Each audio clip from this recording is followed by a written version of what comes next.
Richard, could you lead us into this article?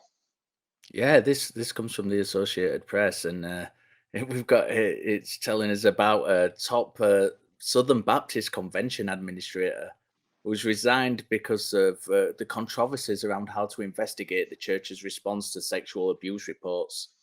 The guy's name's Ronnie Floyd. He's from Nashville and is the president and CEO of the executive committee. And he announced his departure as third-party review of the allegations is beginning. He cited his personal integrity several times during his resignation letter and the leadership responsibility entrusted to him for his decision. The Hmm. report itself is being handled by an investigative firm and it's been eyed by the committee. And it's looking at allegations that the committee mishandled abuse reports and mistreated survivors. Right. So, very this rings of the episode we had done a few weeks back. Gosh, it's going to have to give me a second to get to that episode number, um, where we saw Ronald Moore and Becky and Nancy Moore, no relation, both leave because of the same type of thing. And I think this is more fallout from that same. Um, Laura, Yeah, and Genevieve. the article did say that there were already other lay people leaving and other volunteers leaving, and his resignation letter kind of it bleeds a lot of self pity and you guys are going to be sorry within the letter. And one thing that it does mention is the number of people leaving in response to this. And I don't know if all of their reasons are the same. I suspect that they're very different, but because everybody has their own kind of like personal values. But he seems to be leaving because they are making public all these different records. They're waiving the client attorney client privileges, and he's against that. And that's my understanding. You guys feel free to correct me if I'm wrong. But, that's his reason for leaving, and now these other people, they might be leaving for different reasons, fear of reprisal, not wanting to be wrapped up in it, like, whatever, I don't know, but that is something that he mentions, is that people seem to be exiting kinda left and right. Hmm. Yeah, Yeah. it did. Sorry, Genevieve, go on. No, no, no, please, after you. Uh, it did say that it could have been done without. It alluded to a financial risk in it, and it's saying it could be financially risky. And I took that to mean that they may have to pay abuse victims damages. That's And what I took away from that. yeah, and now Hmm. that really confuses me if you guys want to clarify that, like, how does that have anything to do with whether or not he's gonna resign or stay on? Like, if the church is responsible for abuse victims, for paying them, oh, what do you call it? The money that you oh my gosh, the word just left me, but Reparation or something? reparations, yeah, thank you. So if the church is gonna be financially responsible, what does that have anything to do with his position? Like, he personally is not gonna be financially responsible. So you're right, he mentions that in his letter, Richard, but do you guys have any idea or any sort of clarification on why that has anything to do with it? So, what I would assume was that it seems like reading between the lines of everything that I've seen about this, that he will most likely be stepping down because of the potential financial risk if he were to stay on. Because, it's interesting seeing the reporting from, NPR and AP and then versus Christianity Today, they make it seem like he is stepping down, like as you cited, because they were changing their policies about, releasing information to third-party investigators when it comes to sexual assault. But what it really seems like from what has happened and what has come out from the whistleblower report was that he was just caught in a bold-faced lie about how he said that he would protect sexual abuse victims, and he cared about them, and that, that there was nothing untoward happening. And then he was caught, on a hot mic, essentially saying he's not worried about what survivors have to say. It's all about preserving the base. Yes.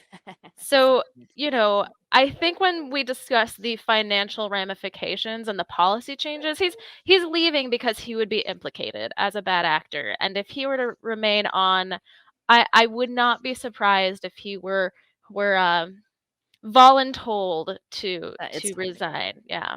Yeah, The absolutely. writing was already on the wall, huh? Yeah. Yeah.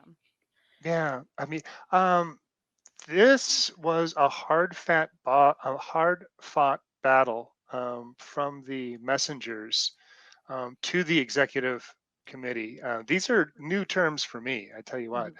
I learned a lot about the Southern Baptist Convention's power dynamic and how money flows, and in doing a little bit of background on this. So yeah, it seems like there was a coalition of churches or church leaders from the Southern Baptist Convention Southern Division that were threatening to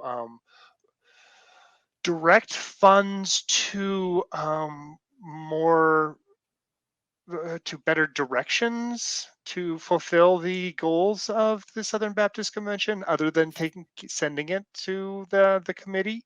That they were about ready to turn off the tap, and it was 3 weeks that they were going back and forth, looking for this, and it from what I heard that the council has to follow the what the broad member base says in their bylaws, and they weren't. The definitely the council of messengers were saying, we want this to happen. We want this independent investigation to go on, and we want it to be open to everyone without, without confidentiality agreements being made. And that was the sticking point for a long time. And it went for quite some time, and up to the point of you're not going to get any money before they caved. Mhm. Yeah, it's one of many problems. I did a bit of digging, and there was an ABC article that stated that the response to sex abuse is one of several issues causing controversy in the conservative evangelical denomination. Says it's experienced years of declining membership, in addition to some high profile departures, and tensions have flared in recent years over critical race theory, women's leadership roles in the church, and partisan politics. It just seems like the whole thing's in a complete mess.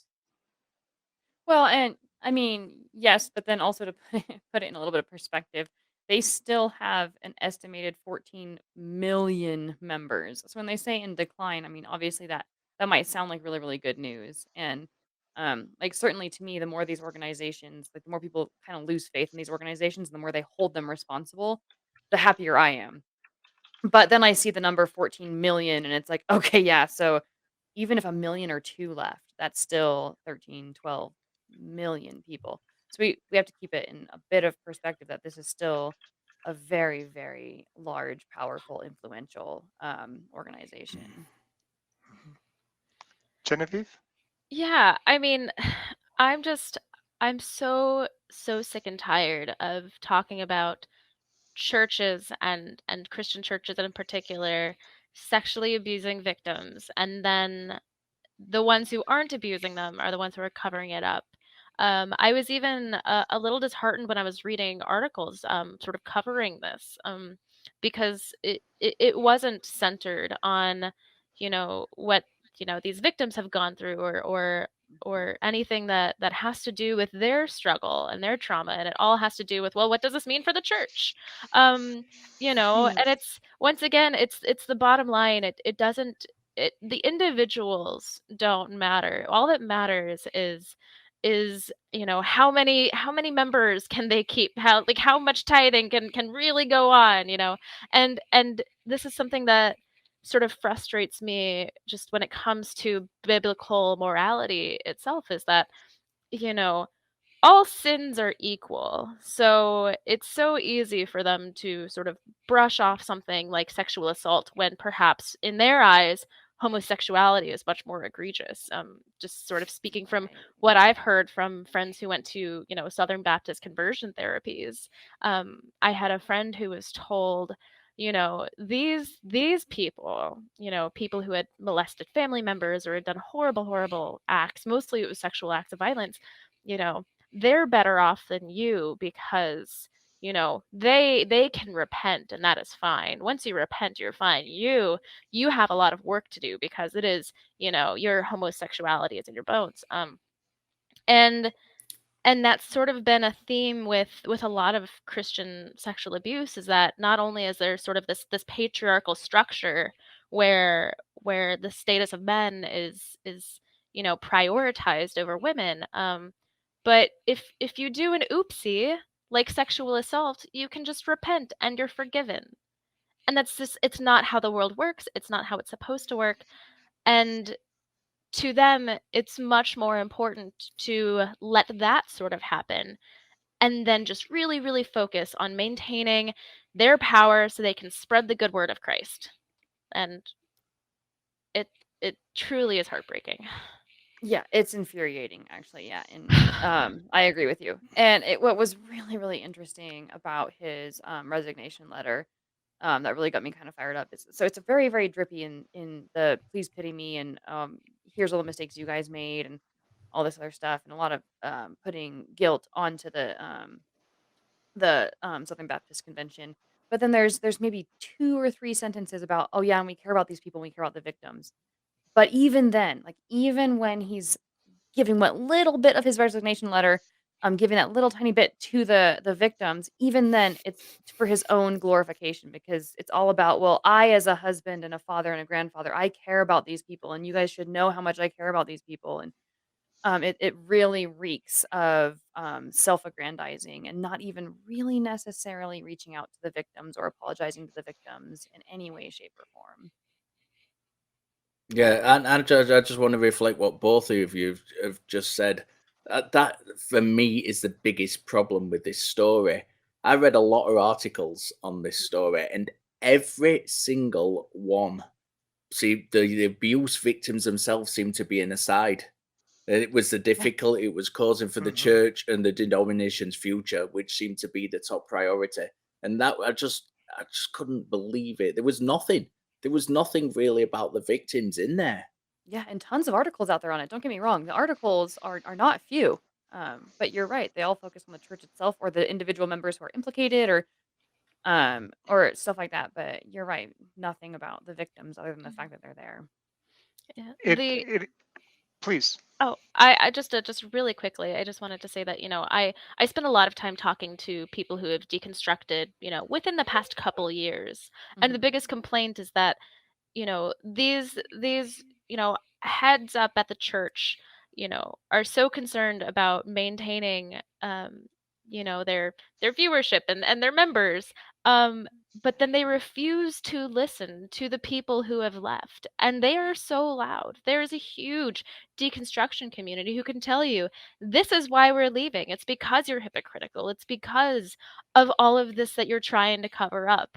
It would serve them so much better if they could actually just listen to the genuine complaints from people who are leaving and people who are victims, and they wouldn't even be in this mess. It's it's so funny how so stupid they are for doing this. It would be funny if it weren't so horrific. So Yeah. egregious. So Yes, Imagine the as you moral integrity if churches and organizations based on like the faith of God and the love of Jesus and stuff were to just say like, yes, our CEO got caught doing this and we are going to kick him out and we're going to punish him and we don't want that kind of stuff and we don't represent that and here we're telling you guys all of it, we're exposing all of it. Imagine the moral integrity that that yeah. organization would have. And yet that's never the way that seems to be handled. yeah, I am. I'm hopeful that the bottom up type structure that the SBC has can push for some positive change, as it continues to crumble, Mhm. but let's just make it not putrefy as quickly. Like for this to go to as far as it did, to have a bring in a second what's the word, independent, excuse me, um, Investigative. investigation Yeah. on these allegations, and to have that, what is that they say here? All 6 of the Southern Baptist Seminary presidents made public statements calling on the executive committee to stop stalling and follow the will of the convention members. And they threatened to redirect funds. So, yeah, I mean, I can see as the grassroots membership becomes the next generation that is okay with people being who they are, the color they are, the gender they are, whatever they are. Yeah. That the pressure that they can put then on the command structure, the church hierarchy, I'm hoping can lessen this, and try to bring more light upon it. I'd say you'd have a much greater chance of that happening in a structure like this than in, say, a structure like the Catholic Church, where Oh I don't yeah. know that they would have the same amount of top down. Um, so yeah, I'm glad to see that there's change going on, that this review is going forward. But yeah, Southern Baptist Convention is not in good shape. No, I Yay? yeah, I do want to just thank the whistleblower who is Philip Bethencourt who put together he was in these meetings, he recorded all of them and then wrote this letter just exposing everything, and I can only imagine how difficult that was for him. Um, I you're right. It's kind of yay that it would be kind of cool if all of this just went away and we could just not, base our world so much on the Bible. But I do recognize that, faith is something that is so, so important to people. It it consumes your entire essence of who you are and your worldview. And to go against your church the way that Philip had to, um, I'm I'm really happy that if this church exists, if Christianity is going to be such an unfortunate dominant force in this country, I would at least like to see more Christians like him doing the right thing when the church will refuse to. Agreed. Yeah, definitely. Instead of focusing on damage limitation, I think the image of the church should be far better served from, standing there instead of moving the abusers around to try and cover it up. Just loudly shout about it. We've uncovered abuse in our organization. The Yep. We will perpetrator not has been removed and reported to the police, and we will do whatever it takes to help the victim. It's not much to do. It's a standard thing in other areas of society. Why can't the church do the same thing? Yeah. Yeah. I did want to Well, say one more thing really quickly. Malty had said something about, the new generations and standing up for people and bringing kind of like that more tolerance into the congregations. One one of the articles did mention a tweet by one of the members. And I wanted to read his tweet because I think it is really sort of a testament that even if the leadership isn't really responsive to the people, that the members are. And he says there's a large group of survivors who daily walk in integrity despite the way they have been cast aside by the people who have been called upon to honor them. They are the real heroes, even if there is no stained glass windows in their name. So I kind of liked that. And I wanted to read that because we were just talking about how they're not really being recognized. And they are, maybe not in the articles and maybe not by the church leadership, but people out there are certainly making noise. So I did want to acknowledge that. yeah. Thank you so much for sharing that. That is really nice. That's yeah. Shall we move on? Yeah, I don't I'm know how much ready. more my blood pressure can take.